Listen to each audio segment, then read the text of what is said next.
Alors, la vidéo donc concerne l'environnement pour pouvoir importer le plus facilement possible des fichiers texte ou des fichiers CSV, enfin des fichiers de type comme les fichiers liés à la CAF que, que gèrent Nadine et Sylvie.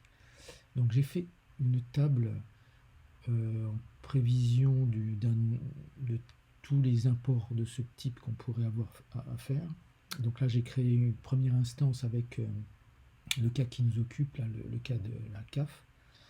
J'ai donné un nom à l'import, une petite description.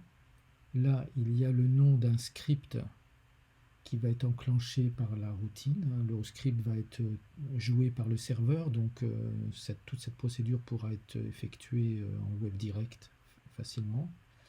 Et puis ici, il y a un champ pour un glisser-déposer de fichiers.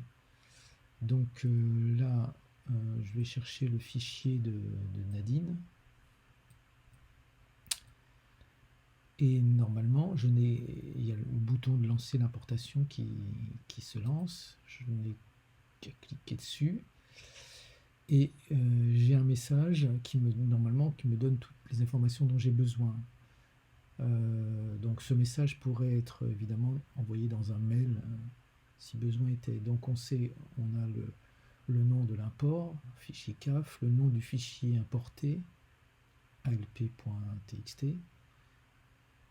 le nombre de lignes importées. Ensuite, ici j'ai artificiellement créé deux anomalies pour qu'on voit ce qui se passe quand le montant importé ne correspond pas à l'APL prévue.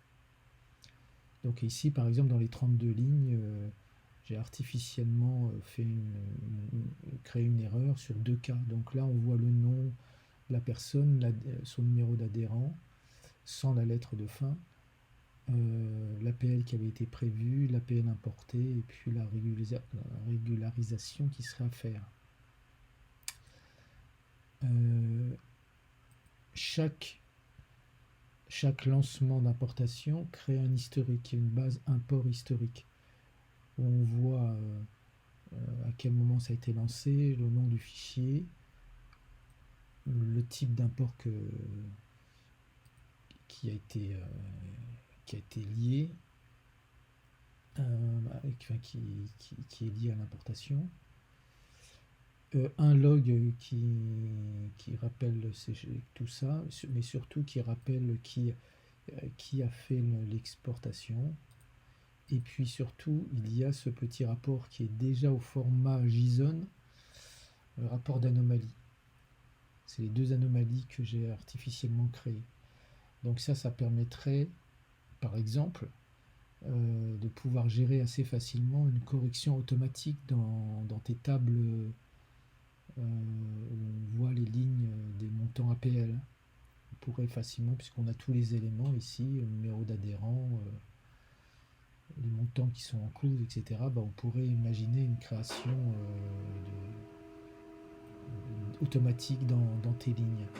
Et puis sinon, il y a la liste de la CAF qui s'est réalisée.